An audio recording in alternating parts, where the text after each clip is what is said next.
Welcome to the 700 Club, and thanks so much for joining with us. The United States Federal Reserve is considering the creation of a digital dollar. Cyber currencies have many supporters, yet critics warn they would be a privacy nightmare. One currency expert claims the removal of cash would push America closer to a totalitarian state. Dale Hurd has the story. Federal Reserve Chairman Jerome Powell told the House Financial Services Committee in March that the Fed had already begun testing a digital dollar. So what we're doing is experimenting in kind of early stage experimentation. How would this work? Does it work? What's the best technology? What's the most efficient? Just like paper dollars, a central bank digital currency, or CBDC, would be issued by the Federal Reserve. Those pushing for it say it would have several advantages over physical money. They say it could be used to fight inflation because the Fed would have more direct control over the money supply. It could speed up transaction payments and help fight money laundering. The ability to track transactions has a couple of elements that are very attractive to economic policymakers. One is to know where people are spending their money. Another is to track taxes and prevent evasion and that sort of thing. Backers say the U.S. needs a digital dollar if it wants to remain the world's reserve currency. Opponents warn that it could be a very effective instrument of government control. Physical money has been called one of the last bastions of privacy. Laws like the Bank Secrecy Act have already stripped away most of the privacy from bank accounts and financial transactions. Banks have really a ton of power that people don't realize to shut down accounts, to freeze accounts, and to end up holding them for really any number of reasons. Currency expert James Rickards says a digital currency would move America closer to a totalitarian state. If I buy anything, the government doesn't know it. MasterCard kind of knows it, but even MasterCard uses product codes. So they don't say, you know, Jim bought a Snickers. It says Jim bought miscellaneous merchandise at a retail place. So the government doesn't know what you're doing. But with this new central bank digital currency, they will, because they maintain the ledger.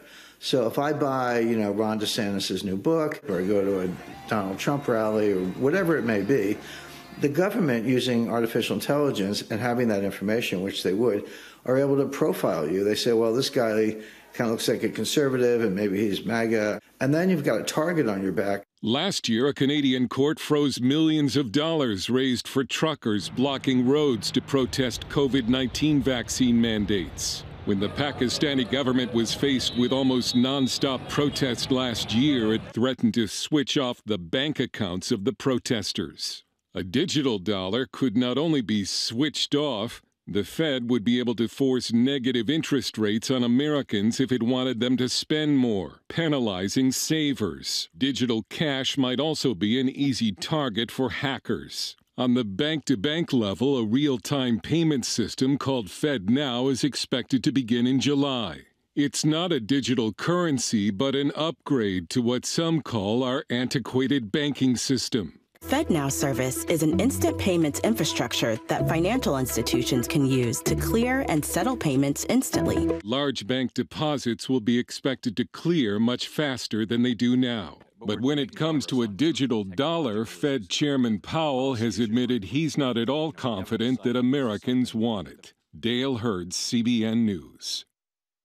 Well, this ought to send a chill down your spine when you read in the book of Revelation that there'll come a day where you can't buy or sell. The digital currency actually enables that. If there's physical currency, whether that's coins or paper money, you get to have that, and you get to have physical possession of it, and so you can go to a marketplace and you can buy. You can also take your products to a marketplace and sell them and get cash. And the government's not involved in that transaction at all. They don't even know it's happening. But in a digital currency, they will know exactly what you're buying and how much you're paying for it and who you bought it from. So now you have absolute control that they could shut off your digital currency. And in that shut-off, you don't get to buy and you don't get to sell. Now, if you don't think this is something that a government can really do, Let's go back to 2012, where Lois Lerner is working at the IRS in the tax-exempt branch, and she denies tax-exempt status to any group that's got Tea Party in the name. She denies their ability to have that status, so the contributions to that political cause were shut down, and she did it intentionally. And it looks like she had regular meetings in the White House, and I don't know if they discussed it, but why in the world is the head of the tax-exempt branch meeting regularly in the White House? So look at this. This should be something that every American says, no, we value our privacy. And I would encourage you, I'm starting to do this more and more, when you have the chance to use cash, please use it. It will actually protect you in the future. In other news, FBI whistleblowers have testified publicly for the first time. They're speaking out as congressional Republicans make the case that the agency is unfairly targeting some Americans. John Jessup has that story from our CBN News Bureau in Washington. John? That's right, Gordon. The testimony was part of the work of the Congressional Subcommittee on the Weaponization of Government created by Republicans, which says the FBI and Justice Department have become politicized. CBN Capitol Hill correspondent Matt Galka brings us the story. Ohio Republican Congressman Jim Jordan said he talked to dozens of FBI whistleblowers ahead of yesterday's hearing. He's now alleging the agency retaliated against some of them for speaking out.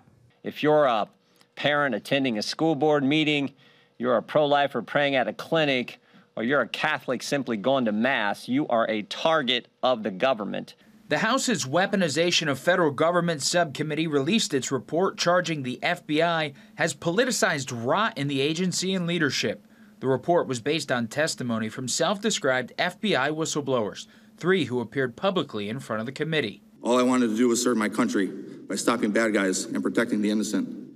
To my chagrin, bad guys have begun running parts of the government, making it difficult to continue to serve this nation and protect the innocent. You may think I'm a political partisan. You may think I am a grifter. You may think I'm a conspiracy theorist. It does not matter.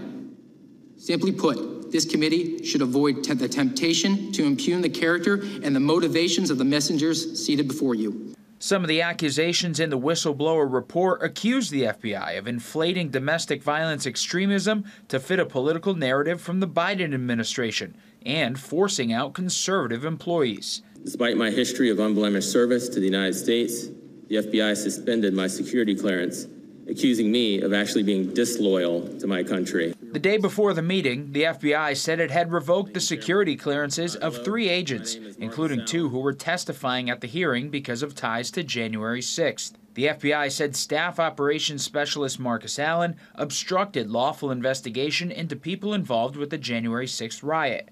The agency alleged former FBI agent Steve Friend objected to using a SWAT team to arrest a January 6th suspect. The agency says he also downloaded agency documents on an unauthorized flash drive. Democrats on the committee used that to question the testimony of the whistleblowers. My colleagues on the far right are on a mission to attack, discredit, and ultimately dismantle the FBI. This is defund the police on steroids. The hearing came as the FBI is under increased scrutiny after the release of the Durham report this week, where Special Counsel John Durham concluded the FBI should not have launched a full investigation into connections between Donald Trump's campaign and Russia during the 2016 election. Matt Gelka, CBN News. Thank you, Matt. Well, turning now to the Middle East. 56 years ago, Israeli paratroopers reunited a divided Jerusalem by capturing the old part of the city, along with the Temple Mount during the Six-Day War in 1967. As CBN's Chris Mitchell reports, Thursday marked Jerusalem Day when Israelis celebrate that historic victory. This is the main gathering for the flag march. From here, they'll go through the old city on their way to the Western Wall, all celebrating what happened in 1967, the reunification of the city of Jerusalem. During that Six-Day War, Israeli Colonel Matagor announced to the world, the Temple Mount is in our hands. It marked the first time in more than 2,000 years that the Jewish people were in control of their capital. Actually, I was there in 67. I was a very young fighter, and At the end of the 7 days of the Six-Day War, they told us you can go home. The war is finished, and nobody went home. We went to our real home, to Jerusalem. Former General Uzi Dayan witnessed the liberation of Jerusalem as a young soldier and went on to serve as National Security Advisor to 2 prime ministers. It's very important today because what brings the Israelis, the Jewish Israelis together, actually Jerusalem. Dayan's feeling was shared by many others. We celebrate the unification of Jerusalem. At the same time, we celebrate the rebirth of the Jewish people coming back to Israel. We commemorate the reunification of Jerusalem, which is a city older than years and years and years ago, from the days of King David. It's very, very important to the Jewish people. We want to show that Jerusalem, first of all, is an open city to all religions. This is a wonderful country, open to everybody. This year's march came just days after Israel fought a 5-day battle with the Palestinian Islamic Jihad in the Gaza Strip, who fired more than 1,400 rockets at Israel. Despite threats by Hamas that if the march went through the Muslim section of the old city, they would retaliate, the march went ahead as planned. And despite minor scuffles between some marchers and Palestinians and members of the media, the event was mainly peaceful. We are talking about patriotism, we're talking about love of our city, which has been the centerpiece of our religion and our people for thousands of years. Despite unprecedented divisions within Israel recently and the growing threat of a nuclear Iran, Dayan says Israel's greatest strength is still the unity of the Jewish people. So if you ask me what is the most important strategic asset of Israel, it's not the F-35, it's not the Merkava Mark 6 or 7, it's not what we don't talk about. The most important strategic asset is the Israeli cohesion and our relations with the different Jewish communities all over. Chris Mitchell, CBN News, Jerusalem. An amazing history. Thank you, Chris. Gordon? It's amazing, and it's amazing to see fulfillment of biblical prophecy. Jesus actually prophesied this, when Jerusalem is no longer trodden under the foot of the Gentiles. Well, that happened back in 1967 with the reunification of Jerusalem as the eternal capital for Israel, the eternal capital for the Jewish people, what King David established more than 3,000 years ago. If you want to see a documentary on it, we produced this for the anniversary celebration. It's in our hands. It tells the story of the battle for Jerusalem from the point of view of the soldiers who actually fought. So if you'd like that for a gift of any dollar amount, call us, 1-800-700-7000. We'll send you the DVD, and you get instant 4K streaming access.